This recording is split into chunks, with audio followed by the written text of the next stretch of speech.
Según el estudio del libro que estamos leyendo, que es eh, Introducción a la Teología General, pues hoy llegamos al capítulo 10.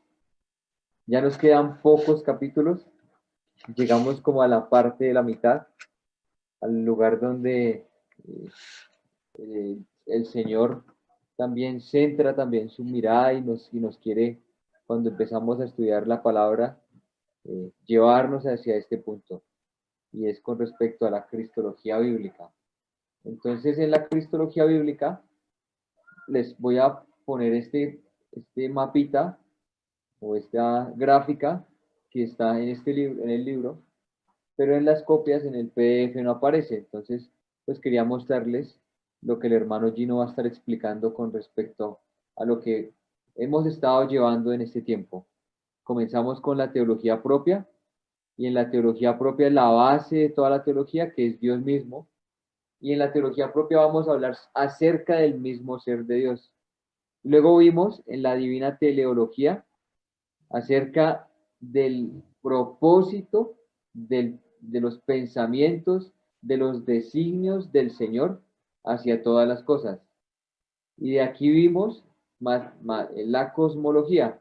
Esto es todo antes, la divina teleología, antes de la fundación del mundo.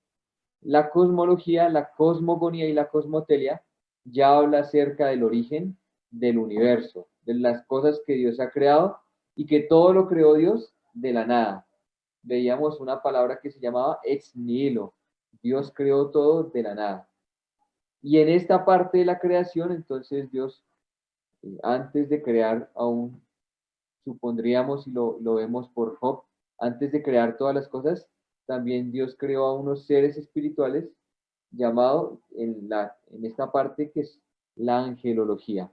Y en la angelología, pues se ve un poco de satanología y demonología, que son aquellos ángeles que cayeron, o sea, aquellos ángeles que se rebelaron en contra del Señor, en contra de la voluntad del Señor.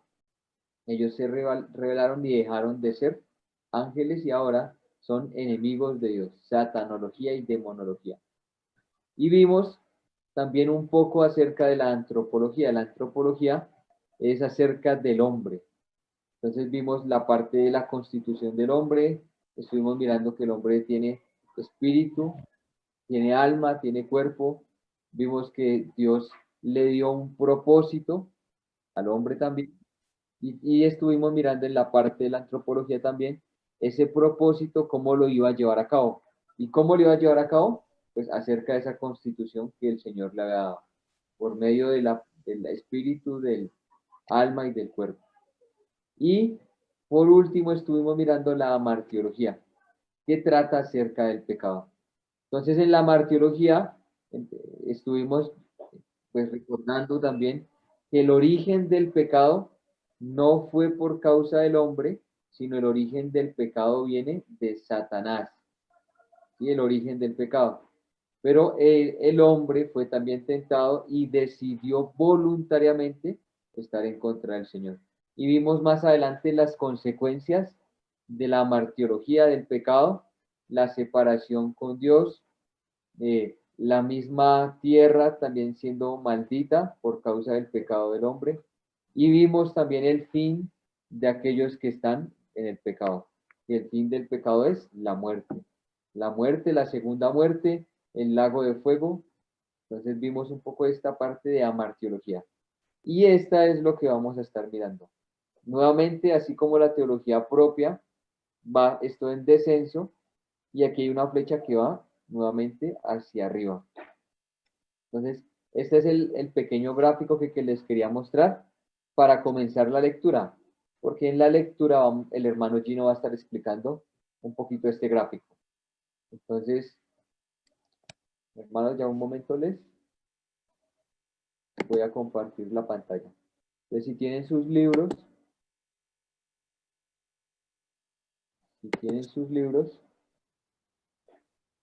vamos a ir a la página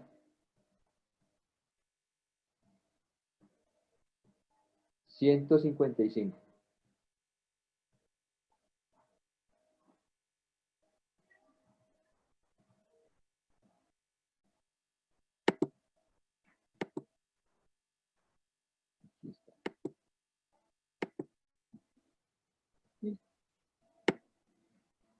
Listo. Entonces vamos a estar leyendo los puntos cruciales de la cristología bíblica. Y el capítulo 10.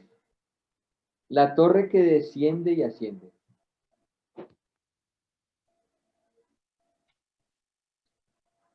¿Listo? Vemos un cuadro a manera de una torre, que hacia el lado derecho sube y al lado izquierdo parece descender. En el lado izquierdo se desciende de la teología propia a la teleología y luego a la cosmología, es decir, de la materia que trata de Dios y de aquella que trata de los planes de Dios a la materia que trata de la creación, que es la cosmología. De esta, a su vez, surgen y se desarrollan dos materias fundamentales que son la angelología y la antropología. Pero por causa de que entró el pecado tanto entre los ángeles, una parte de ellos, como entre los hombres, todos ellos, excepto el Señor Jesucristo, entonces surgió la materia que trata del pecado, la amartiología. Por eso es que al lado izquierdo de la ilustración se coloca una flecha que desciende mostrando que hay un proceso de descenso desde la teología propia, la teleología, la antropología, hasta que llegamos al punto de la martiología, que corresponde a la caída. Ahora pues comienza el proceso de salvación, de recuperación, y es por eso que la torre comienza desde abajo hacia arriba, por el lado derecho. Debido a eso, la flecha que está al lado de la torre, ascendente, se dirige hacia arriba.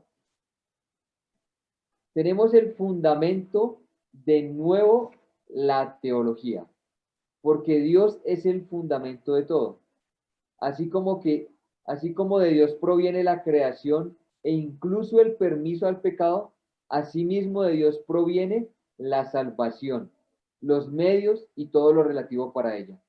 Entonces en la teología descansa la cristología, que trata acerca de Cristo. En la cristología descansa la neumatología, que trata acerca del Espíritu. En la teología, la cristología y la neumatología descansa la soteriología, que trata de la salvación. Y sobre la soteriología, la eclesiología, que trata acerca de la iglesia. No puede haber iglesia sin salvación. No puede haber salvación sin la obra del Espíritu. No puede haber la obra del Espíritu sin la obra de Cristo. Y no puede haber la obra de Cristo sin Dios mismo. ¿Por qué hacemos el contraste de lo ascendente a lo descendente? Porque estas materias en descenso tratan de la historia que termina en la caída.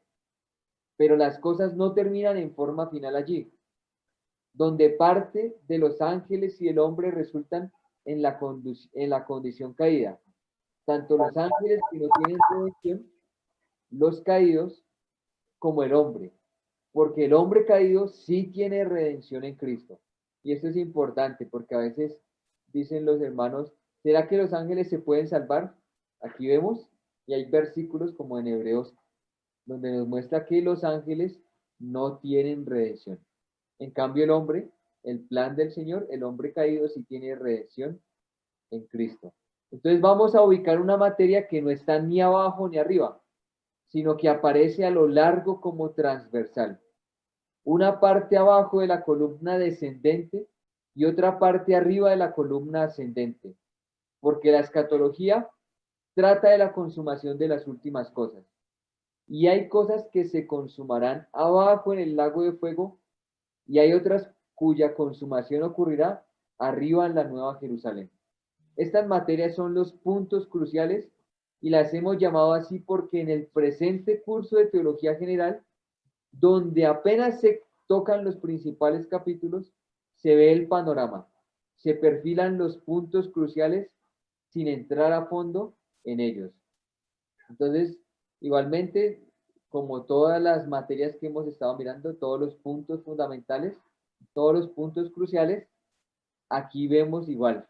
No vamos a entrar a profundidad, aunque sería muy chévere, pero es para tener todo un panorama, para que todo este cuadrito que se tiene acá se pueda tener Y más adelante, si el Señor lo permite, se comienza la escuela, pues se va a tener un gran avance con respecto a este tema, a todos los temas. Listo, entonces vamos a continuar con la definición y subdivisiones de la cristología. El término cristología se deriva de dos palabras griegas, Cristo y Logos. Cristo y la palabra o la palabra de Cristo o la doctrina de Cristo, porque es la materia que trata acerca de Cristo. Las principales subdivisiones de la cristología tienen que ver con las dos naturalezas de Cristo. Es decir, la cristología estudia, por una parte, la divinidad de Cristo y por la otra, su humanidad. Cristo es una persona con dos naturalezas. Entonces, a grandes rasgos, la cristología se subdivide en, primero, sus dos naturalezas. Su divinidad, que es la primera parte de la cristología, es decir, todo lo relativo a la divinidad de Cristo. Y B, su humanidad, que trata todo lo relativo a su naturaleza humana. Entonces, en Cristo encontramos dos naturalezas, la naturaleza divina y la naturaleza humana, y por tanto, en la cristología, en el estudio, se debe estudiar a profundidad ya la divinidad y la humanidad. Las profecías mesiánicas. La cristología también estudia las profecías mesiánicas y la tipología acerca de Cristo en el Antiguo Testamento, porque en la Biblia hay enseñanza simbólica acerca de Cristo, tanto en el Antiguo como en el Nuevo Testamento.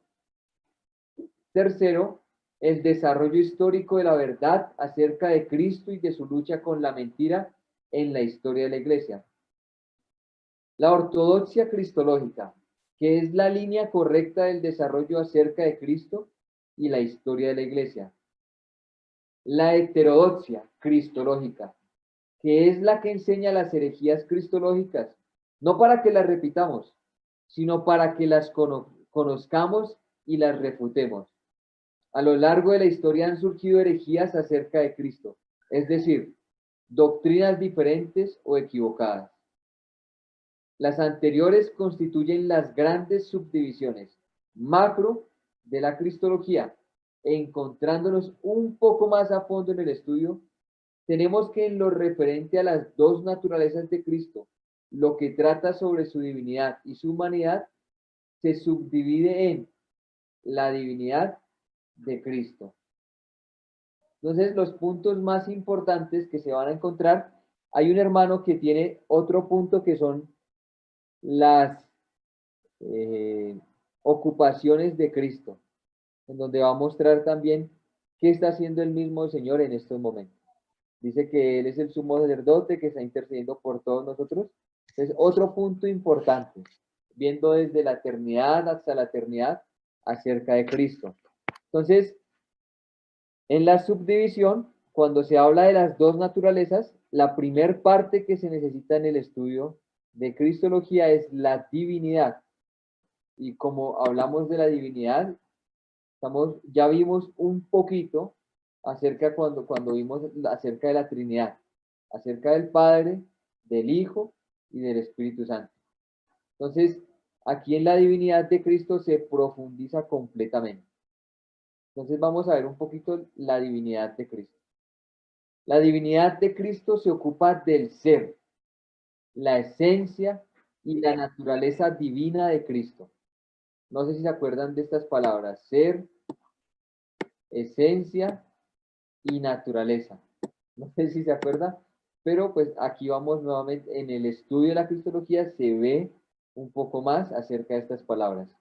Aquí aparece la palabra esencia, que en griego es ousia. Esta palabra se ha traducido también como sustancia, pero a su vez la palabra sustancia también es traducción de otra palabra que se llama hipóstasis, y resulta diferente sustancia como traducción de usía que sustancia como traducción de hipóstasis. Entonces las dos palabras en griego que se ven es ousia, que significa esencia, y hipóstasis, que significaría sustancia. Entonces estas dos palabras son importantes y ahorita vamos a ver por qué. También trata de la personalidad. En la misma divinidad se debe hablar de la personalidad, de la persona del Hijo. Entonces, en su esencia y naturaleza, Cristo y el Padre no se distinguen, o sea, son completos. O sea, la sustancia esencial divina del Padre es la misma del Hijo y la misma del Espíritu Santo. Pero esa misma sustancia subsiste en tres personas distintas. De manera que el Padre se distingue del Hijo en persona, no en sustancia, esencia, no en naturaleza. Al estudiar más a fondo la personalidad de Cristo, es necesario entrar a hacer una consideración fundamental en la cristología, que es el verbo de Dios y todo lo relacionado con él, dentro de la divinidad. Al estudiar su divinidad en su ser, en su esencia, en su naturaleza y también las características distintivas de su personalidad en relación con el Padre y con el Espíritu Santo. El por qué el Padre es la primera persona, por qué el Hijo la segunda persona, por qué es Hijo, qué relación hay entre el Padre y el Hijo, entre el Hijo y el Espíritu. Hay que entrar a estudiar qué es el verbo. Al estudiar lo que es el verbo, es preciso ver su preexistencia, es decir, su existencia antes de la creación, y también la coexistencia del verbo con Dios, asimismo la coinherencia de las divinas personas. Ya no es solamente que estaban con, sino que estaba en el Padre en el Hijo en el Padre. Hasta aquí son las consideraciones principales básicas de la cristología acerca de la divinidad de Cristo.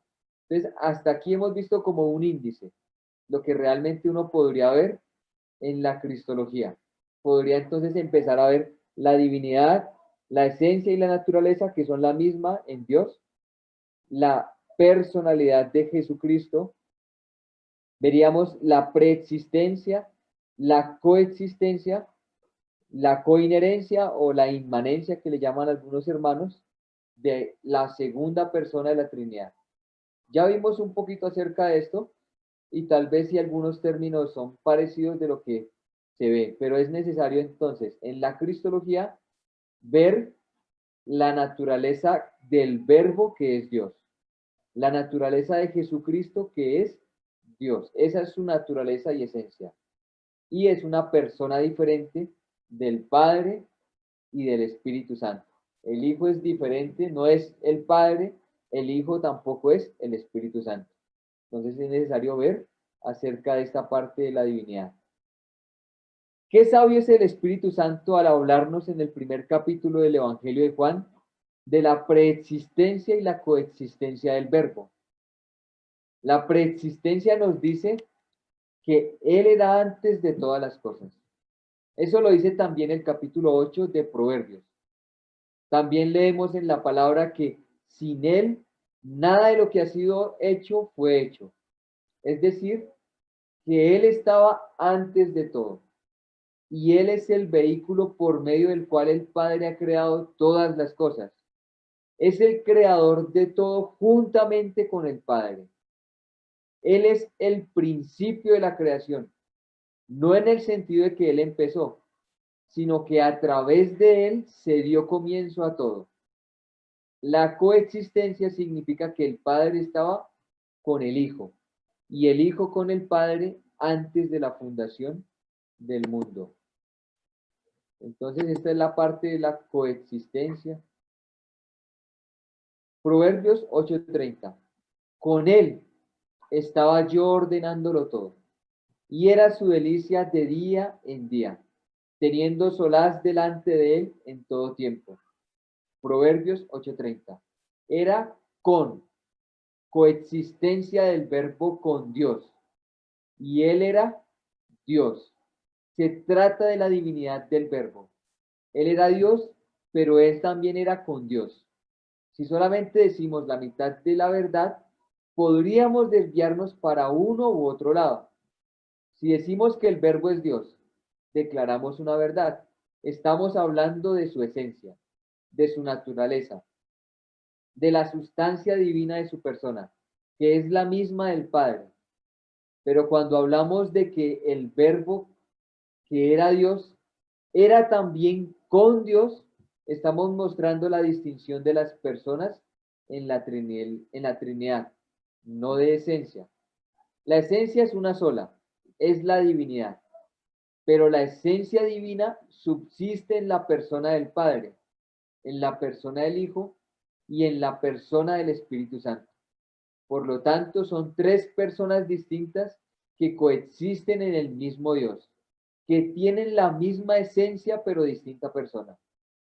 Cuando Juan dice, en el principio era el verbo, ahí se está refiriendo a la preexistencia.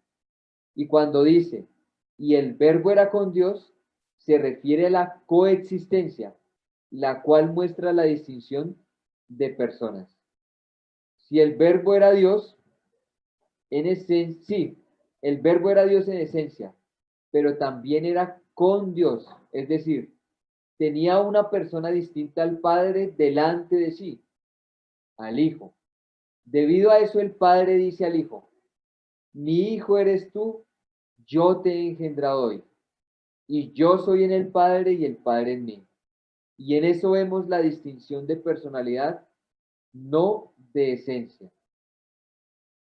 Y la preexistencia ya vimos también un poco acerca de la coexistencia y aparece la coinherencia.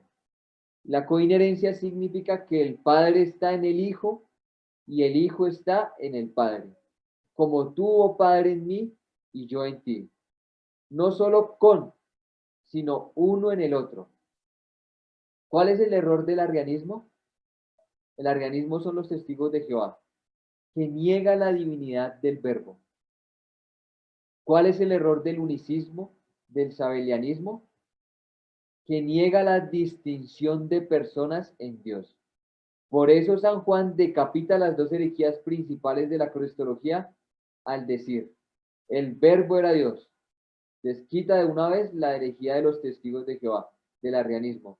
Ahí decapita el arrianismo. Y cuando dice, y el Verbo era con Dios, decapitando a esa manera el sabelianismo, que son los unicistas o los pentecostales unidos de Colombia, todos aquellos que no distinguen las personas de la Trinidad, sino que dicen solo que Jesús es solo, ya, los Jesús solos, como lo llaman también. Entonces, aquí el hermano Gino da realmente es como si fuera una tabla de contenido de lo que se puede ver en la cristología.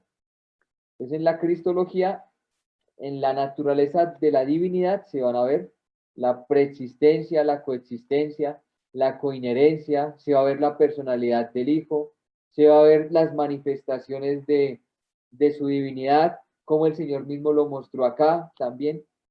Todo esto se va a ver en la divinidad. Y otra parte de la naturaleza de Jesús es la humanidad de Cristo. Entonces vamos a ver lo que es la humanidad de Cristo. Entre la consideración de la divinidad de Cristo y su humanidad, es preciso que no ignoremos que hay una consideración intermedia que se llama la kenosis o despojamiento. Él se anonadó, pues siendo en forma de Dios, no estimó el ser igual a Dios para retenerlo, el cual, siendo en forma de Dios, no estimó el ser igual a Dios como cosa que aferrarse, sino que se despojó a sí mismo tomando forma de siervo. Filipenses 2:6 al 7a. La palabra despojó en griego es kenos, y de ahí viene la palabra kenosis. La cristología también estudia la kenosis de Cristo. La doctrina de la kenosis en la cristología es la que trata el despojamiento del Señor. Cuando el Verbo se iba a encarnar, se despojó a sí mismo tomando forma de siervo. siendo en forma de Dios, se despojó y tomó forma de siervo. Eso es algo interno, es decir, es una operación íntima por la cual pasa de la condición exclusivamente divina a someterse a una condición humana. Ese despojamiento, ese autoanonadamiento del Señor es lo que se llama kenosis, lo que a su vez viene del verbo ekenosen. Y eso es totalmente lo contrario de las pretensiones y deseos del diablo, el cual no era Dios, y pretendió hacerse Dios, y dijo, seré semejante al Altísimo. Por el contrario, el Señor, siendo en forma de Dios, se despojó. Encontramos una gran diferencia, ¿no? Como el Señor, teniendo todo, siendo en forma de Dios, se despojó. Esa es otra parte importante en la cristología. Entonces, la kenosis, el despojamiento, el anonadamiento. Entonces, ahí, por ejemplo, pueden llegar a confusiones en donde dicen que ahí Jesús dejó de ser Dios. No, es bueno entonces aprender y poder tener un buen entendimiento acerca de la kenosis. ¿Cuál fue el despojamiento? ¿Qué fue lo que se despojó? ¿Cuál fue la forma que tomó? ¿Sí? ¿Cuál fue la parte más profunda que él tomó? Dice que lo bajó hasta lo más profundo también, se humilló, tomó forma de siervo. Eso es bueno, eso es importante entonces hablar y eso es como una parte intermedia. La divinidad, la kenosis, o sea, el despojamiento, y ahí sí llegaríamos a la encarnación del verbo, que es acerca de la naturaleza humana. En este punto, nos es de mucha utilidad lo que tratamos en los puntos cruciales de la antropología bíblica. En esta se estudia no solo el origen del hombre y su misión, sino también la naturaleza, la composición, las partes del hombre. El Señor no solamente se hizo carne, como lo declara Juan, sino que Filipenses dice, se hizo semejante a los hombres y estando en la condición de hombre. Eso significa que el verbo no solamente asumió el cuerpo humano, esto es una herejía, sino que también tomó lo humano y lo espiritual. El Señor dijo, Padre, en tus manos encomiendo mi espíritu. Él asumió una humanidad completa con espíritu, alma y cuerpo. La encarnación es completa y dentro de la encarnación hay que ver varios aspectos. Entonces, por eso decimos 100% Dios y 100% humano, 100% hombre. Entonces tiene también la misma parte de la composición, la constitución del hombre, espíritu, alma y cuerpo. Y en la parte de la encarnación encontramos algunos aspectos. Primero, su ascendencia genealógica. Trata de su línea de Abraham, de la tribu de Judá, de la simiente de David.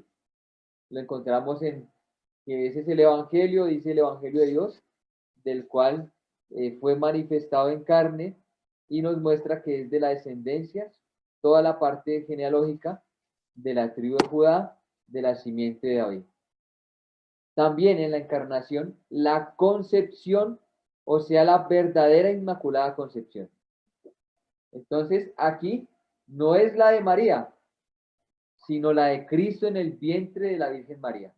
La única y verdadera Inmaculada Concepción es acerca de Cristo, no de María, sino de Jesucristo, que viene en el vientre de la Virgen María.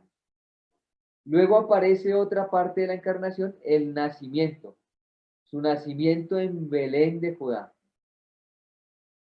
Luego aparece el verbo humano, su crecimiento, su aprendizaje, su perfeccionamiento, sus tentaciones. La Biblia dice que él crecía en gracia, en estatura, en sabiduría. Su aprendizaje como hombre, porque como Dios no tenía nada que aprender. La palabra dice que aprendió la obediencia por medio del sufrimiento. Su perfeccionamiento, pues, habiendo sido perfeccionado por aflicciones, vino a ser el autor de la eterna salvación. Y sus tentaciones, que fue tentado en todo conforme a la naturaleza humana, como en Hebreos dice que fue tentado en todo, pero sin pecado. Y otro aspecto importante en la encarnación, su muerte. Entonces, en su muerte, su predicación en el Tártaro, es decir, a los espíritus encarcelados, aquellos ángeles caídos que desobedecieron en el día de Noé, el descenso al Hades, cuando dice, no dejarás mi alma en el Hades, la predicación del Evangelio a los muertos, que dice en 1 de Pedro 4:6, él mismo les anunció el Evangelio a los muertos, porque antes de venir Cristo, muchos estaban creyendo que habría de venir el Mesías, pero no sabían quién era, cómo se llamaba y estaban esperándolo. ¿Dónde se encontraban los que murieron con la esperanza de la venida del Señor? Estaban en el Seol. Solamente que el Seol estaba dividido en dos por una gran cima. Una de esas secciones era el lugar de tormento, donde estaba aquel rico que no ayudó a Lázaro. Y la otra era el seno de Abraham. En el capítulo 2 de Hechos, el apóstol Pedro hace una cita referente al Salmo 16, donde dice, no dejarás mi alma en el Seol, o Hades. Cuando se cita en el Salmo, dice en hebreo Seol, pero cuando Pedro lo traduce en el griego es Hades. Quiere decir que el Hades y el Seol son lo mismo, y es el mismo lugar, pero son diferentes del Tártaro y de la Gehenna. Y también aparece la ida al paraíso. Hoy estarás conmigo en el paraíso. Todo esto está relacionado con la muerte del Señor, la resurrección corporal del Señor, la ascensión de Cristo. Y aquí vemos las funciones del Señor. El sumo sacerdocio de Cristo, su mediación como hombre. Dice la Biblia que hay un solo Dios y un solo mediador entre Dios y los hombres. Jesucristo, hombre. 1 Timoteo 2:5. De manera que Él, como hombre que es intercesor, porque Él ascendió para ejercer como sumo sacerdote y como mediador, como abogado. El señorío de Cristo. Otro aspecto de la obra y de la realidad de Cristo es ser el Señor, porque Él se sentó a la diestra del Padre y fue hecho Señor y Cristo, esperando que todos sus enemigos fuesen puestos bajo sus pies. Ejerce también como Señor, como cabeza de todo varón de la iglesia, de todo principado y potestad, y cabeza de todas las cosas. Así se le llama en la Biblia. Por eso se le llama también Rey de Reyes y Señor de Señores, soberano de los reyes de la tierra. Y la segunda venida de Cristo. Otro punto relativo al Señor es su retorno. La segunda venida de Cristo en la segunda sección donde aparecen profecías mesiánicas. La primera, en el primer bloque vimos su divinidad y su humanidad. En el segundo vienen profecías y tipologías. Y en esta parte vemos profecías del Antiguo Testamento relativas a su ascendencia, su nacimiento, su vida y todos los aspectos de su muerte, etcétera. Entonces, el primer bloque que se va a ver es las naturalezas de Jesús. La naturaleza divina, 100% Dios, y la naturaleza humana, 100% hombre. Vamos a ver el ministerio del Señor Jesucristo. Bueno, se ve el ministerio del Señor, se ve el crecimiento, la parte humana, el nacimiento, el ministerio del Señor, la muerte, la sepultura, la resurrección, la función que Jesús está cumpliendo en estos momentos, el hoy, y la segunda venida de Jesucristo. Todo eso se ve en la parte de la humanidad. Y luego, en el segundo bloque que se tiene, son la parte de las profecías y las tipologías. Y en esta parte vemos profecías del Antiguo Testamento relativas a su ascendencia, su nacimiento, su vida y todos los aspectos de su muerte, etc. Y desde Génesis 3:15 comienza la simiente de la mujer. Génesis 12, la simiente de Abraham. Simiente de la tribu de Judá. Simiente de la casa de David. Entonces acá ya es Génesis 48. Simiente de la casa de David. Salmo 7, segunda de Samuel 7, nacido en Belén. Aquí lo encontramos en Miqueas, las parábolas, el manso y humilde, hizo milagros, fue traicionado, vendido por 30 piezas de plata, crucificado, tenido por maldito, menospreciado, enterrado en sepultura de rico, resucitado el tercer día, sentado a la diestra del Padre, vendrá en las nubes del cielo. Hay más profecías, pero estas son las más comentadas. En la tipología se puede mencionar todos los sacrificios antiguos. Levítico, por ejemplo, podría ayudar para eso. Los materiales del arca y también detalles históricos de personajes bíblicos como José, David, que son tipos de Cristo. Salomón, ahí podemos encontrar algunos, entonces, referencias acerca de lo que hablaría de las profecías y de la tipología, que es necesario uno poder saber lo que Jesús mismo dijo en Juan 5:39. Jesús les dice a los fariseos, vosotros escudriñáis las escrituras pensando que en ellas está la vida eterna, pero ellas dan testimonio de mí. Entonces vemos que todas las escrituras, desde Génesis hasta Apocalipsis, dan testimonio acerca de Jesucristo. Podemos encontrar ahí toda la parte de las profecías reales, los tipos de Cristo y todas las referencias acerca de Jesús, que también es bueno en la consideración. Y en la tercera sección se trata de la ortodoxia y la heterodoxia. En la ortodoxia está la cristología normal, que es la bíblica, la cual ha sido bien entendida por la Iglesia a lo largo de los siglos. El Espíritu Santo ha estado guiando a la Iglesia a lo largo de toda la verdad. El Espíritu Santo glorifica a Cristo ante los ojos de la Iglesia, es decir, que en la historia de la Iglesia se preveía que se daría un conocimiento cada vez más profundo de Cristo, pero según la Biblia y la ortodoxia. Entonces esta es la parte de la ortodoxia.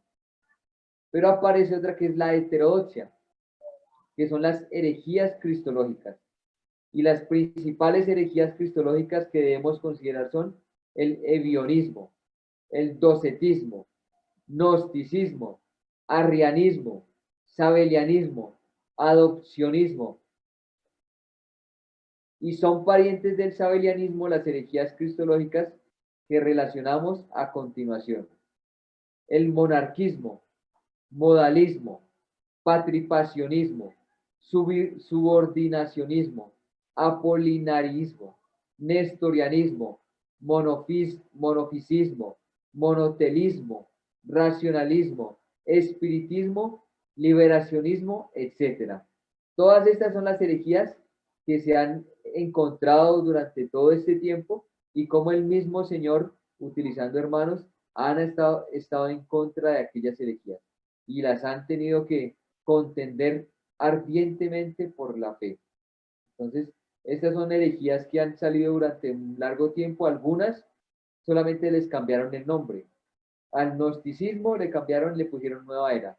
Al arrianismo, testigos de Jehová. Al sabelianismo, unicismo o IPUC, iglesias pentecostales unidas. Solamente se les cambia el nombre, pero son las mismas herejías. Y todas estas herejías cristológicas es necesario estudiarlas una por una y saber en qué consisten para poder refutarlas. Ahora por lo menos son mencionadas dentro de una explayación de ese punto, en la heterodoxia cristológica. Si a los hermanos en algún momento les interesa, es bueno que no busquen todo esto por aparte, sino es bueno que lo busquen por hermanos que son apologistas, para encontrar, saber qué dice la herejía, pero encontrar qué dice la Biblia acerca de esa herejía. Porque a veces podría uno caer en el error de solo mirar la herejía y más adelante desviarse uno. Señor, guarde entonces nuestro deseo de investigar, pero pues hay muchos hermanos que tienen buenas enseñanzas acerca también de esto. Entonces, hermanos, esto es lo que es la cristología. Estos son los puntos principales que se van a ver en la cristología. Y de aquí en adelante se van a tener dos excursos. acerca también de la cristología. La cristología se va a ver un excursus que se llama la encarnación del Verbo de Dios y otro excursus que es Jesucristo en la parte de la tipología. O sea que tendríamos uno en la encarnación y uno en la tipología. Y pues la verdad yo dije es necesario antes de estos dos poner un excursus, digamos que no uno sino cero, que sería acerca del verbo. Entonces, según el hermano Gino, teniendo en cuenta lo que el hermano Gino hablaba acerca del verbo, es necesario saber un poquito del verbo. Cuando leemos Juan 1, cuando leemos Primera de Juan, que encontramos acerca del verbo, y en Apocalipsis, que son los únicos que van a hablar del verbo. Entonces, ¿por qué Juan utilizó esa palabra verbo? Eso es muy interesante. ¿Por qué Juan utilizó esa palabra verbo? Entonces, si el Señor lo permite, vamos a leer cada excursus. Pero antes de este excursus 1, que es como un apéndice, algo que nos va a ayudar, vamos a leer un pequeño fragmento acerca del verbo, acerca del logos. Este es otro libro del hermano Gino que se llama Cristo en la eternidad y la Trinidad. Y en este libro que se llama Cristo en la eternidad y la Trinidad, hay un capítulo completo que habla acerca del verbo. Y, y bueno, yo mirando también algunas partes, digamos, unos hermanos, cómo tienen la organización de la cristología en la teología sistemática, pues tienen la divinidad, luego tienen la parte de la humanidad y las funciones, y ahí tienen completo todo. Entonces, para que no quede y podamos entender un poco más acerca del verbo y que no quede un vacío grande, pues vamos a leer esta parte, es del mismo hermano Gino. Entonces, este sería como excursus cero, que es acerca del verbo. Cristo, el logos de Dios, el verbo. Entonces dice el hermano Gino, vamos pues a detenernos en la consideración de Cristo como el verbo. La palabra verbo es una traducción española de una palabra griega, logos, que se escribe con las letras griegas lambda, omicron, gamma, omicron y sigma. Logos. Es una palabra que aparece bastante en la Biblia, pero sobre todo con un sentido especial aplicado a la persona del Hijo de Dios, aplicado a la persona del Señor Jesús. Entonces la Biblia lo llama a él el verbo, como aparece en Juan 1:1. En el principio era el verbo. Y también dice allí en Apocalipsis, de aquel jinete glorioso del caballo blanco que estaba vestido de una ropa teñida en sangre, y su nombre es el Verbo de Dios. Apocalipsis 19:13. Ese es un lenguaje que usa especialmente el apóstol Juan. Vamos pues a estudiar detenidamente lo que implica esa palabra, el verbo. Todo lo que implica esta palabra. Es una palabra muy rica. En primer lugar, es una palabra que no se la inventó Juan. Claro, nosotros que leemos en esta Biblia en castellano, no precisamente en griego, esta palabra solamente la encontramos en Juan, tanto en el Evangelio como en su primera epístola, como en el Apocalipsis. Es solamente el apóstol Juan el que usa esta expresión que en la traducción española que tenemos es el verbo. Entonces, cuando leemos en el principio era el verbo y el verbo era con Dios y el verbo era Dios. Entonces, a veces no entendemos qué es esto de verbo. ¿Qué es el verbo? Aquí el hermano Gino va a explicar un poquito qué es el verbo.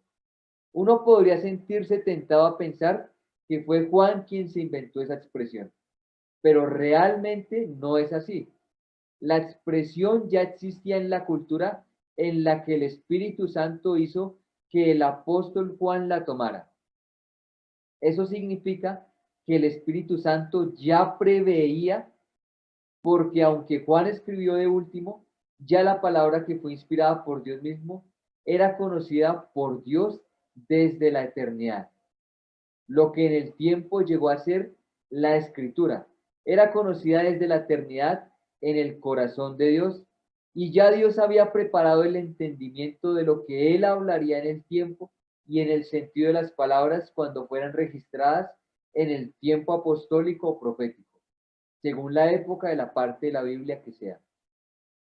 Eso nos dice que Dios no nos mandó la Biblia así del cielo en un solo momento, como si hubiera caído en la plaza de Jerusalén un rollo gigantesco, sino que Dios se demoró siglos, se demoró casi 2 milenios escribiendo la Biblia y la revelación de Dios y el registro de esa revelación en la Biblia. Dios, que venía a salvar a la humanidad, no proveyó por ahí unos pensamientos abstractos en el aire. El Señor se reveló en la historia y el Señor se reveló en medio de las culturas humanas, de manera que el Señor llegó a la realidad de la humanidad y en medio de esa cultura el Señor empezó a hablar a los hombres en el lenguaje de los hombres y en medio de costumbres, valores y significados culturales, algunos más primitivos, otros menos. Sociedades más evolucionadas como la de Atenas, por ejemplo, cuando Pablo llegó allá era la cumbre de la cultura de la época y hasta hoy sigue vertiendo su influencia muchísimo. Entonces esta palabra verbos tiene una gran historia. Aquí podríamos dar el resumen, pero antes de dar el resumen podemos llegar a entender qué es el verbo y cómo hubo una preparación cultural histórica también.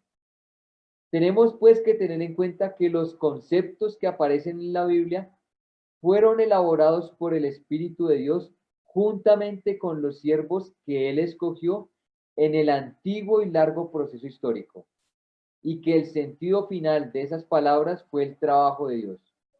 Nosotros tenemos que conocer el trabajo de ese concepto de verbo, porque realmente no fue Juan el que se lo inventó. Fue Dios el que le dijo a Juan, Juan, escribe así. Dios sabía cuál era la palabra que tenía que escoger Juan y qué significado tenía que darle, porque ya en la historia en que esa palabra apareció, había estado Dios adelantando un sentido que luego Juan tomó y le dio su característica final.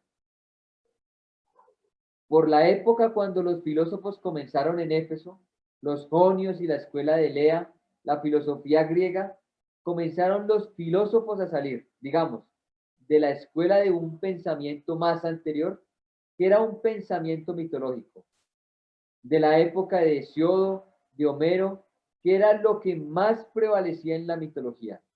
Y ellos comenzaron una especie de revolución cultural entre los griegos, especialmente en una comarca de Asia Menor que se llamaba Jonia. Allí los jonios empezaron a pensar luego en otra ciudad llamada Mileto.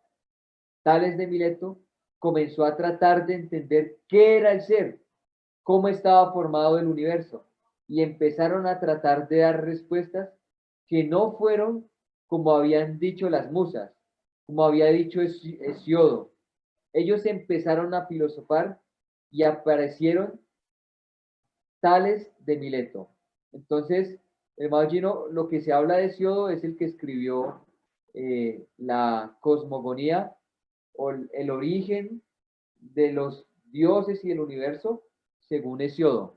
Entonces, aparecen unos filósofos en donde dicen, pero como que no es lo que estos man dicen, no es lo que este hombre está diciendo acerca de la inspiración de las musas y pudo escribir que hubo un gran Dios, que este Dios se comía a sus hijos y bueno, toda la historia de los dioses y de las cosmogonías. Entonces, eh, aquí aparecen entonces algunos eh, filósofos y ellos empezaron a filosofar y aparecieron tales de Mileto, Anaxímenes, Anaximandro, todos esos filósofos que cuando uno está en bachillerato y estudia la filosofía, los recuerda. Hubo uno que se llama Heráclites de Éfeso y él fue el primero en usar ese concepto de logos, por lo menos en el registro histórico. Cuando uno comienza a ver cómo empezó ese concepto del logos, él fue aquel famoso filósofo que decía que el todo es como una especie de devenir, que nunca nos bañamos en el mismo río, que aunque tiene el mismo nombre, sin embargo, el agua en la que me bañé el año pasado no es la misma. Ya el agua pasó, ya las piedras están más abajo, ya la arena no es la de antes, sino que acaba de llegar. En fin, aunque el río parezca el mismo, no nos bañamos en el mismo río. Heráclites hablaba de que todo era un devenir. Él fue el primero que comenzó a hablar del logos, del verbo. De la línea de Heráclides siguieron hablando del verbo el famoso Platón, por allá por la época de Alejandro Magno, es decir, 4 siglos antes de Cristo. Después del Liceo, que fue el que fundó Aristóteles, y de la academia que fundó Platón, surgieron varias escuelas de filosofía, unas muy famosas citadas en la Biblia, especialmente la de los estoicos. Los estoicos fueron los siguientes que hablaron del verbo. De manera pues que hubo un proceso acerca del sentido de esta palabra logos, que se fue desarrollando, digamos, en la humanidad, para que estuviera ya cocinadito, para que cuando llegara el Espíritu Santo y dijera, bueno, Juan, ahora ya está cocinada esta palabra, ya llevamos 4 siglos cocinándola, ahora sí puedes tú decir, el verbo que era con Dios, que era Dios y que se hizo carne. La cocinada duró casi 4 siglos para que llegara a tener un sentido. Claro que el apóstol Juan ya tenía lo que nosotros tenemos como cristianos, el sentido de Cristo. Sin embargo, es importante que conozcamos la cocinada de ese pensamiento. ¿Qué era lo que los griegos, qué era lo que los griegos pensaban o habían pensado hablar? Porque justamente en la ciudad de Éfeso había empezado a hablar del verbo. Y justamente cuando Pablo ya estaba pronto a morir, dice, me abandonaron todos los que están en Asia. Te rogué a Timoteo que te quedases en Éfeso cuando fui a Macedonia, para que mandases a algunos que no enseñen diferente doctrina. Y Pablo se muere, lo decapitan y se queda Timoteo en Éfeso con un encargo y luego el Señor deja a Juan justamente en Éfeso. Y fue en Éfeso donde Juan escribió el Evangelio y las epístolas. El Apocalipsis fue escrito en la isla de Patmos, pero después escribió el Evangelio y las epístolas justamente en Éfeso. Él fue el que quedó allí en Asia Menor. Así como Dios hizo ir a Pablo directamente a Atenas, hizo ir a Juan directamente a Éfeso. ¿Por qué, hermanos? Porque el trabajo de Dios con la humanidad no es una cosa descoordinada e incoherente, no, es coordinada y coherente. Dios trabaja con la humanidad. No piense que los españoles llegaron a cualquier época aquí. Ya los chipchas tenían que estar en cierto nivel para asimilar algo y soportar a los españoles algo también. Y poder hacer bien una primera pinceladita de monoteísmo con los chipchas. De manera que Dios tuvo que hacer algo, algún trabajo, una preparación. Recuérdese que Dios habla así. Dios le dijo a Abraham, Abraham, yo te voy a decir algo. Dios no hace nada sin revelar sus secretos a sus siervos los profetas. Antes de hacer, lo revela. Abraham, tengo que decirte algo respecto de tu pueblo, porque es que yo te he hecho una promesa respecto de tu pueblo, pero tengo que ser sincero. Antes de que esa promesa se cumpla, van a estar presos 430 años en Egipto, bajo servidumbre.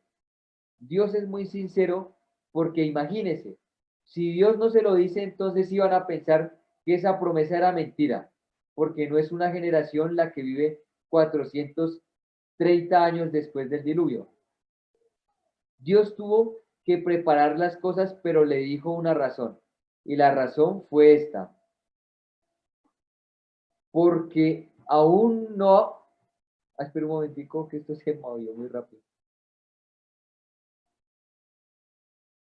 Ya. Dios tuvo que preparar las cosas, pero le dijo una razón y la razón fue esta. Porque aún no ha llegado a su colmo la maldad del amorreo. De manera que vemos que Dios estaba dejando que la cultura de los amorreos, de los famosos Amurrú, que dice la arqueología, llegara a determinado punto para recibir el juicio que Dios les daría a través de los hebreos, a través de Josué. Ellos tenían que esperar que el proceso con la cultura amorrea que Dios estaba monitoreando llegara a su punto. Dios monitorea todas las naciones, las culturas, los individuos, los pajaritos, los pelitos, cuanto más a las naciones y a su iglesia. Cada iglesia en cada localidad. Él es el sumo sacerdote que está mirando cómo está el proceso de cada candelero. El Señor nos monitorea y Él está detrás de las culturas porque Dios es el Dios de todos. Claro que Él se reveló con Israel primero, pero el propósito era para todos. ¿Pensamos nosotros que solamente el Éxodo fue la única intervención de Dios? Claro, el Éxodo fue una intervención de revelación proposicional, pero Dios mismo dice, ¿acaso no fui yo mismo el que saqué a los filisteos de Caftor, Creta, y los traje a la franja de Gaza? Eso también está en la Biblia. También fue Dios el que estuvo detrás de la migración de los Caftorim, es decir, toda la isla de Creta, la civilización minoica y micénica, que fue a trasladarse para ser después los filisteos y los luchadores, los interlocutores. El Señor tenía que preparar a Israel con la civilización minoica en un conflicto, para que después pudiera enfrentar la civilización griega. Dios hace muchas cosas. Dios no está jugando. Dios hace unas maravillas en la historia. Él es el Dios soberano de la historia. Entonces el Señor obró así. Juan, te vas a quedar en Éfeso. Y ese fue el centro de la obra para Juan. Y él se quedó en Asia Menor porque a Pablo lo abandonaron. Dijo el Señor, bueno, Pablo, tú vas a descansar, pero Juan se va a quedar remendando las redes. Él ya sabe cómo remendar las redes. Justo yo lo llamé cuando estaba remendando redes y dije, este es el que me va a remendar las redes. Entonces Juan se quedó remendando las redes y cuando ya ese concepto específico del que estamos ahora tratando empezaba a tener sus opositores y se empezaba a vislumbrar los primeros brotes de herejía, Juan estaba ahí para remendar. Entonces, qué bonito cómo el Señor trabaja, ¿no? Es bien bonito cómo el Señor ha estado haciendo todas las cosas para llegar ahorita a ver por qué Juan comienza a decir, en el principio era el verbo y el verbo era con Dios y el verbo era Dios. Eso es algo bien bonito como el Señor ha trabajado durante todo este tiempo para que Juan pueda escribir guiado por el Espíritu, enseñado por el Espíritu estas cosas. Entonces, pero Dios trabajó no solo con esto, pero esto constituye lo primero, el principal. Imagínese si en otras cosas Dios es cuidadoso. ¿No lo sería con esto? Porque los hermanos que estuvieron en la escuela de la obra en Teusaquillo recordarán cuando vimos la clase. Algunos tienen copia de esta clase, de la transición de la revelación general a la especial. Cómo primero Dios dio señales de sí mismo a todos los hombres aparte de la Biblia. Lo que de Dios se conoce, dice Pablo, es manifiesto a los hombres y no tienen excusa. Es decir, que algo de Dios era conocido antes de venir Dios a revelarse de manera especial por intervenciones en palabras y hechos redentivos a través de Israel. Dios ya había dado señales parciales, pero verdaderas de sí mismo a los hombres, a través del cosmos creado, a través de la conciencia humana. Por eso la palabra dice que los gentiles que no tienen ley son ley para sí mismos, mostrando la obra de la ley escrita en los corazones. Quiere decir que Dios ya estaba trabajando a la humanidad cultura tras cultura, civilización tras civilización, enseñando lecciones para preparar la tierra para recibir la semilla. Porque si Él quiere que los hombres siembren la semilla con sabiduría y preparen la tierra, eso es apenas una figura del trabajo de Dios. ¿No lo haría Dios así? ¿No prepararía Dios la tierra para el Evangelio como nosotros la preparamos para los frijoles? Pues con más razón. Por eso es que en la Biblia dice que el Hijo vino en el cumplimiento de los tiempos. No vino antes de tiempo. La cultura tuvo que haber pasado por ciertas situaciones. La humanidad tenía que tener ya ciertas lecciones aprendidas y por lo menos algunos tenían que estar listos como aquel Dionisio, el Areopagita, que ya había oído mucha filosofía en Atenas, que dijera, ya no entiendo nada de nada. Entonces llega Pablo y le dijo, Dios, habiendo pasado por alto los tiempos de esta ignorancia, ahora manda a todos los hombres en todo lugar que se arrepientan. Hechos 17:30. Y ahí le viene con el Evangelio. Y lo recibió Dionisio el Areopagita, aquel hombre encargado del Areópago en Atenas. Quizá era el hombre más académico y más sabio de la filosofía que había en ese tiempo. Y ese hombre recibió al Señor Jesús. Y también una mujer llamada Damaris. Ella debió haber sido una mujer muy interesante por estar merodeando por el Areópago. No estaba solamente en la cocina, estaba en el Areópago. Gracias a Dios había un programa y así comenzó la iglesia en Atenas. Así vemos cómo el Señor también lo ha hecho con nosotros, cómo Dios ha preparado nuestro corazón y en el momento adecuado el Evangelio uno dice, wow, ¿yo por qué no había escuchado esto antes? Es el Señor preparando todas las cosas. Es el origen del concepto del verbo. Estamos viendo la palabra verbo. Ese concepto del logos que el apóstol Juan utiliza tuvo esa preparación desde Heráclides, pasando por Platón y por los estoicos, y Juan vivió en Éfeso unos cuantos años, porque él como por el año 86 escribió el Apocalipsis, cuando el gobierno del emperador Domiciano. Después cuando murió Domiciano y cambiaron el emperador, Juan salió de la isla de Patmos y se fue a Éfeso. Y allí estuvo trabajando en Éfeso y conoció bien la cultura griega. De hecho, si usted compara el Apocalipsis, que es el primer escrito de Juan, con el Evangelio y las epístolas, el griego que usa en Apocalipsis es un griego como de un judío que lo está aprendiendo. Pero el griego del Evangelio y de las epístolas, después de varios años de trabajo de Juan en Éfeso, ya es un griego más culto. La primera vez que se habló del Logos fue cuando el Espíritu Santo hizo que Juan tomara esa palabra y dijera, esto que ustedes están llamando el Logos es el mismo que nosotros decimos, el Hijo de Dios. El Hijo es el Logos, es el Verbo.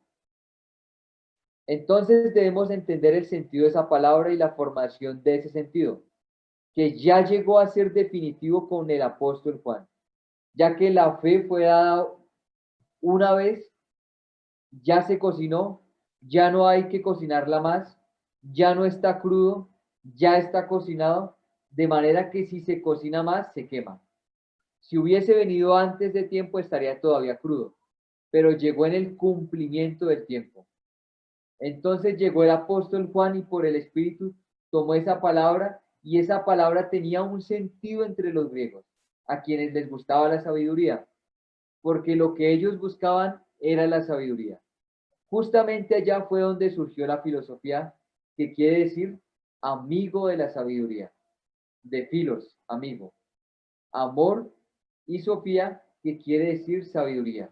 Justamente allí nació la filosofía o la amistad de la sabiduría. Cuando le preguntaron a Platón qué era él dijo que era un amigo de la sabiduría, es decir, un filósofo. Entonces allí fue que surgió el concepto de verbo.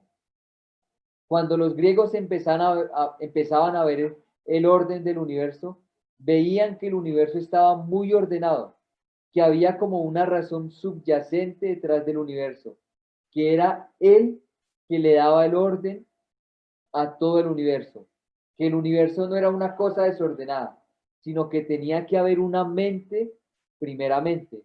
Antes de ser palabra tenía que ser mente, tenía que ser razón. ¿Por qué?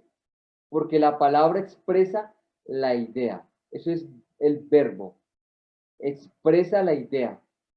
De manera pues que el concepto de logos no solo es la palabra expresada, sino que antes de ser expresada es entendida. Ellos veían que el universo tenía un orden y que detrás de ese orden tenía que haber una razón. Y esa razón que se escondía detrás del orden del universo fue a lo que ellos llamaron el logos, el verbo. Primeramente, esta palabra tiene el sentido de mente, el sentido de razón y el sentido de concepto, antes de poder tener el sentido de palabra. Porque el sentido de palabra es cuando el concepto es nombrado, es definido, se trata de él. Entonces ahí es que ese concepto llega a ser palabra. Primeramente era una mente detrás del universo que ordenaba coherentemente las cosas. La coherencia del todo era debida a una mente escondida que estaba detrás, que daba razón de ese orden universal. A eso era lo que ellos llamaban logos, razón, y entonces concepto. El concepto es una imagen, también mente, razón y también justamente la palabra en la que hace un momento se estaba detenido nuestro hermano Alejandro, sabiduría. Esa palabra sabiduría fue la que Salomón escribió, es la misma que se llama Sofía. Esa palabra sabiduría quiere decir la razón de Dios. Después de que hay mente con sabiduría y razón que tienen una imagen de las cosas, entonces hay un concepto. Y ese concepto sí se puede expresar. Después de ser una expresión, entonces es palabra. Y al ser palabra es también discurso, es también tratado. Todos estos sentidos están detrás de la palabra verbo. Cuando decimos verbo, es una palabra muy rica que significa muchas cosas. Antes de poderse nombrar algo, se tiene que tener un concepto de esa cosa. Se tiene que conocer. Entonces, al conocerla, definirla, se nombra. Y al nombrarse, entonces se pronuncia. Es ya una palabra. Y a veces se explica, se discurre. Es un discurso. Y ese discurso comprende todo un tratado. Por ejemplo, odontología. Quiere decir tratado acerca de los dientes. Psicología, tratado acerca de la psique o del alma. ¿Y cuántas otras cosas hablan?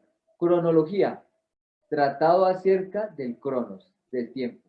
Esa terminología de las palabras españolas vienen de la palabra logos, que quiere decir tratado. Cuando se trata de algún concepto particular, aparece ese sufijo logía. Esa logía de tal cosa.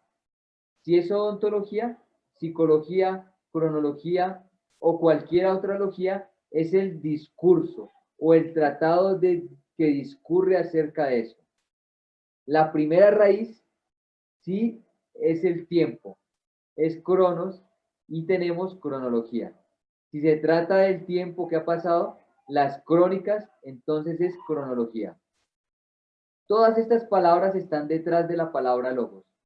Pero vamos a algo más. Este es el concepto, digamos, básico. Pero pero qué es logos más perfecto, más puro? Porque, bueno, tú puedes tratar acerca de esto y puedes tratar acerca de aquello. Pero esto con aquello, ¿qué tienen en común? El resultado de las interdisciplinas. Entonces comienza a surgir un concepto más unificado de verbo. Ya no es tratado particularista, sino que es un concepto que expresa todo. Un concepto en el cual usted puede sintetizar todo. De manera, hermanos, que allí fue cuando Juan se dio cuenta del uso de esa palabra. Como nos recordaba Alejandro, Dios conoce todo. Primero acerca de sí mismo y segundo acerca de todo lo demás. Porque Dios es omnisciente. Como Dios es omnisciente, conoce todo. Ese todo es, primero, Él mismo. Segundo, todas las cosas. Entonces, la palabra verbo es el conocimiento que Dios tiene de sí mismo y de todo. Esa es la palabra verbo. Dios, al conocerse a sí mismo y conocer todas las cosas que Él podía crear, tiene de sí mismo un concepto igual a sí mismo, que lo expresa a Él mismo. Y eso es lo que nosotros vamos a llamar la imagen de Dios. El concepto dice que Él podía crear, podía expresar el concepto igual a sí mismo que lo expresa a Él mismo. Entonces, la imagen de Dios. Dios primero se conoce y luego se revela. Y dice, yo soy el que soy. Para Dios decir yo soy, tenía primero que ser el que era. Él primeramente era, y entonces se conocía. Y al pronunciarse, al tener de sí un concepto igual a sí, y no solo de sí, sino de todo, entonces él se autodefinía y autoproclamaba. Esa definición de Dios, ese autoconocimiento y autorrevelación de Dios, ese es el verbo de Dios. Es la expresión completa de lo que Dios es. Es donde Dios mismo se dio completamente en la expresión, y ese expresarse completo es Jesús, es el verbo.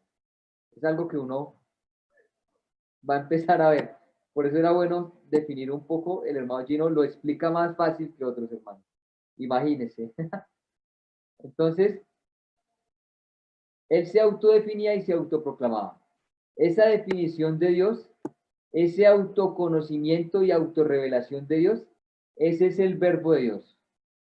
La logía no se acerca no se acerca de los dientes, no es acerca de los dientes, ni del tiempo, ni de cualquier otra cosa, sino de Dios mismo. Había un verbo que era de Dios, que definía a Dios conforme Dios se conoce. Dios tiene de sí mismo una imagen. Dios se conoce a sí mismo. Él es el que es. Pero entonces Él dice, yo soy el que soy. Primero es.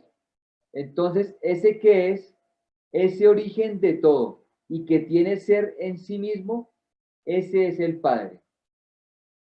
Entonces, el que es el origen de todo y que tiene ser en sí mismo es el Padre. Pero el Padre no empieza a conocerse un día. No hay un tiempo para el Padre que se conozca, porque eternamente se ha conocido. Y por eso la sabiduría no es creada. O sea, la sabiduría, el logos, no es creada, porque el Padre nunca se ha conocido durante algún día, sino que eternamente ha sido sabio. Pero sí es engendrada. La diferencia, por eso es bueno saberlo, con respecto acerca de Jesús, es que no es creado, pero sí es engendrado, porque al conocerse engendra el conocimiento, y como eternamente se ha conocido, ha engendrado el verbo, el conocimiento.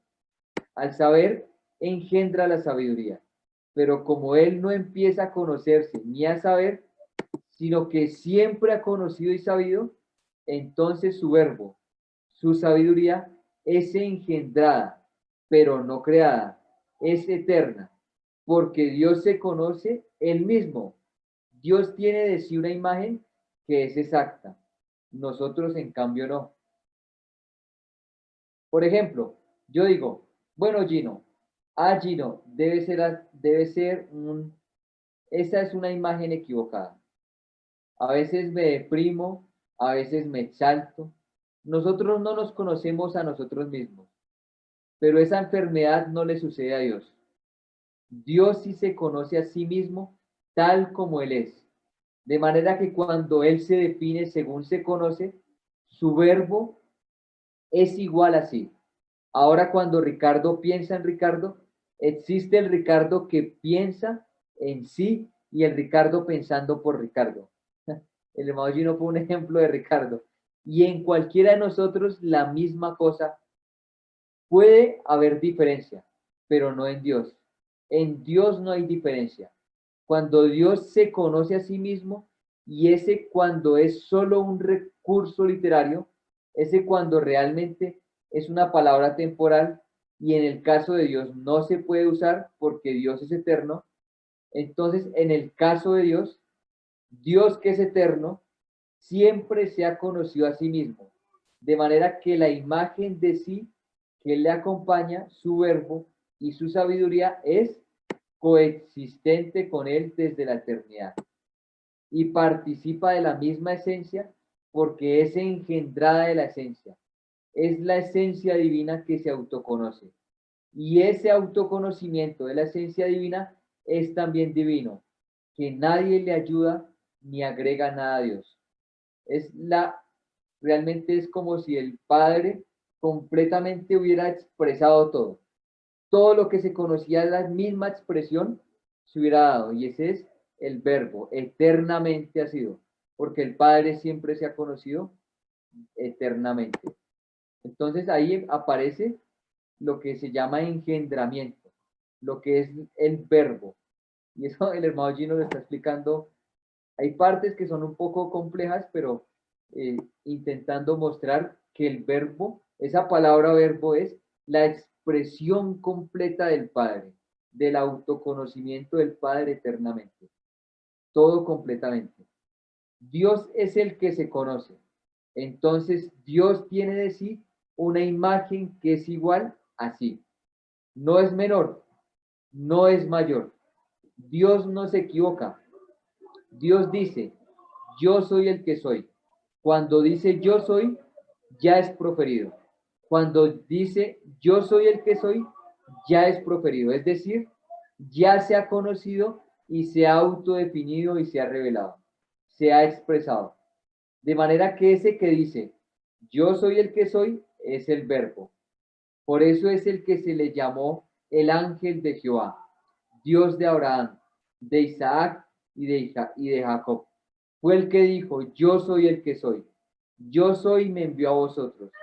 Y cuando leemos el concepto, aparece que es el ángel de Jehová, pero no un ángel como un ser creado.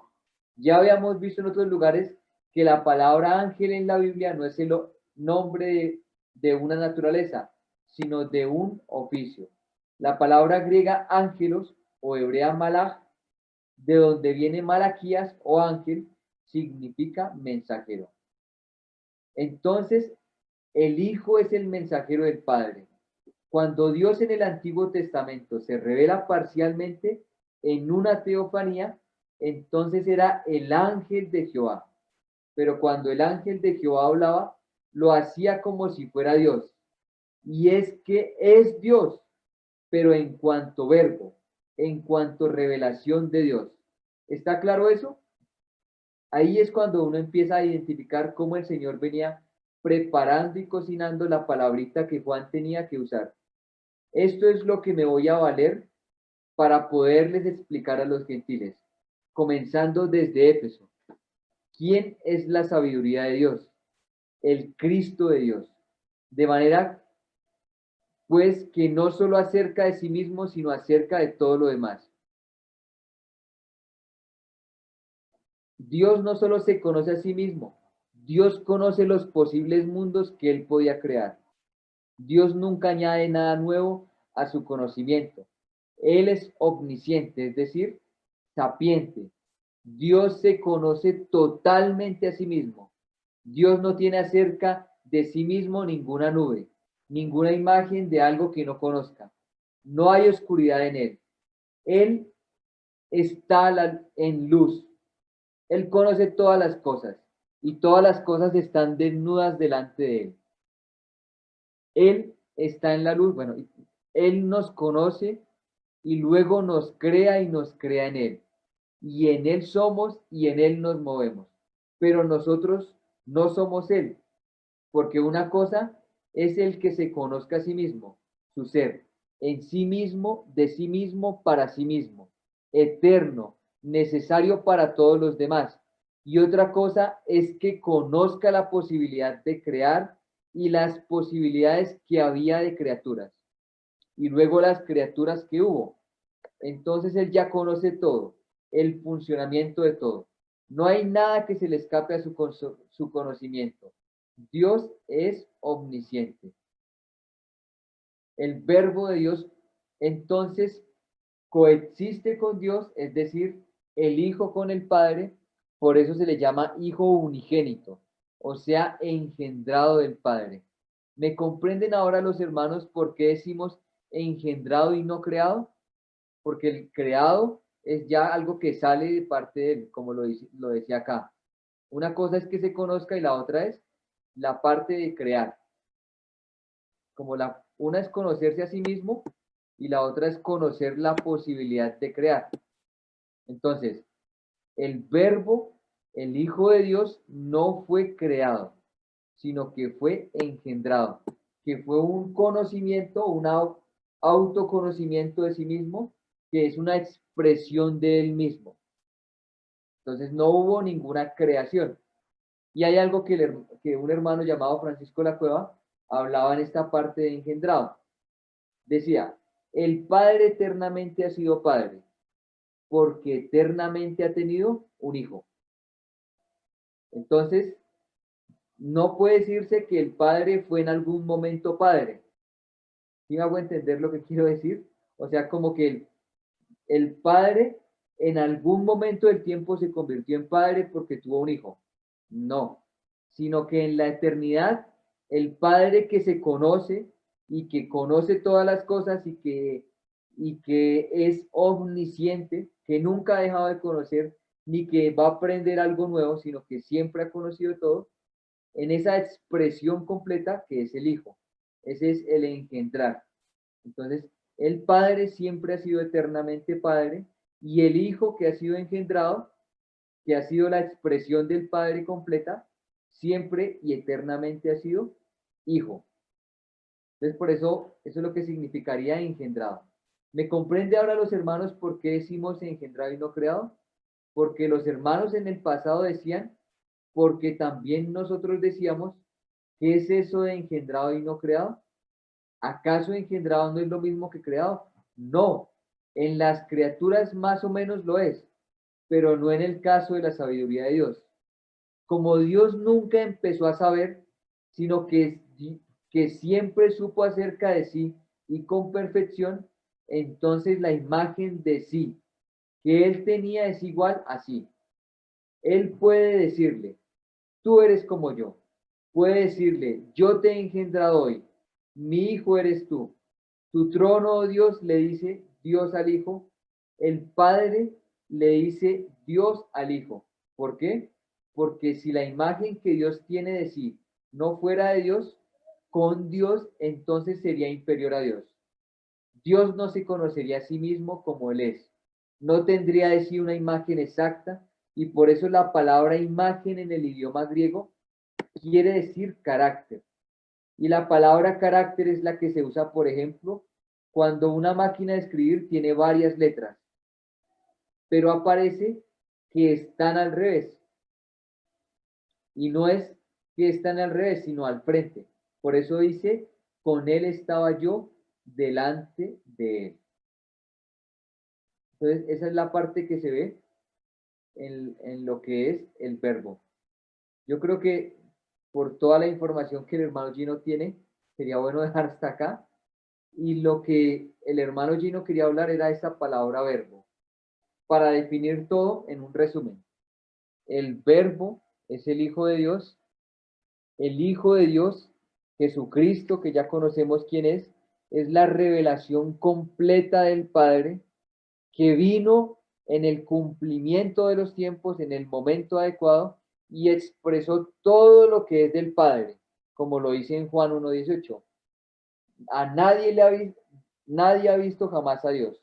El unigénito Hijo de Dios le ha dado a conocer, porque Él es la expresión completa del Padre. Jesús es el Hijo de Dios,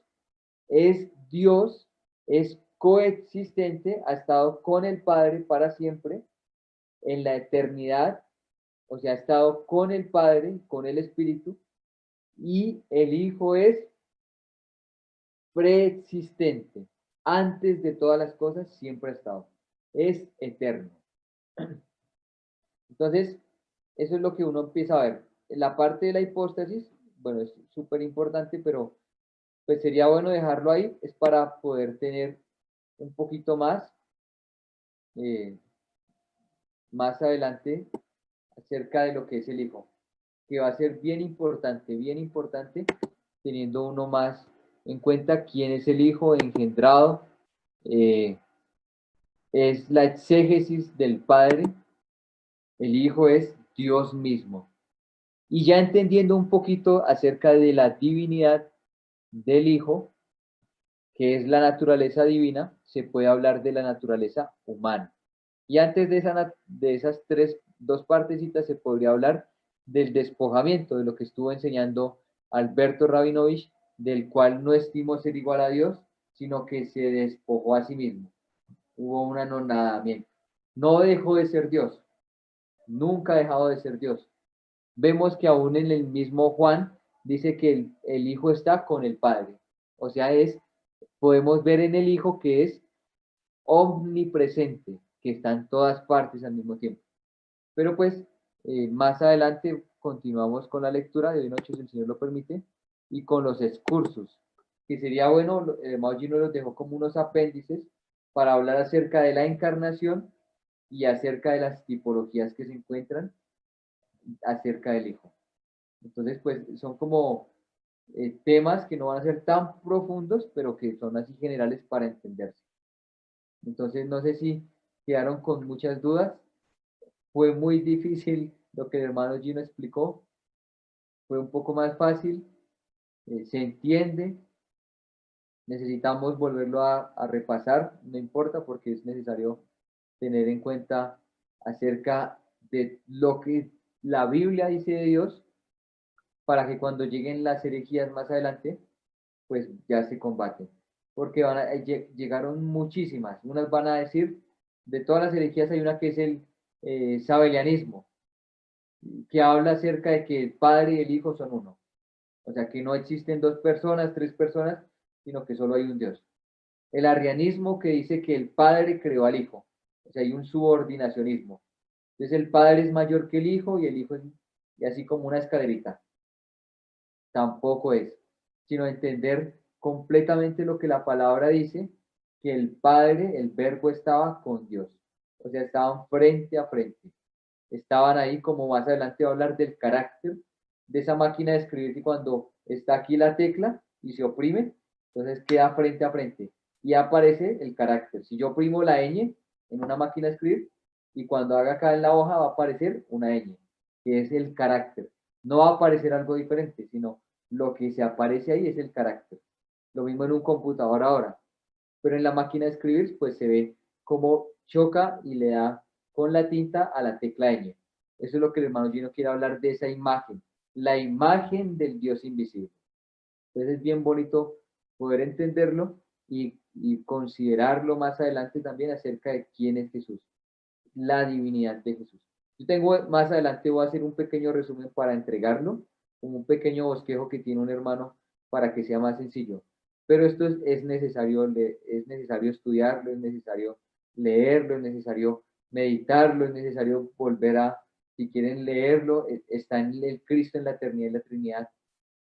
Cristo en la eternidad y la Trinidad del hermano Gino, por si lo quieren volver a repasar, pero sí es necesario. Esto es algo que es fundamental, hermano.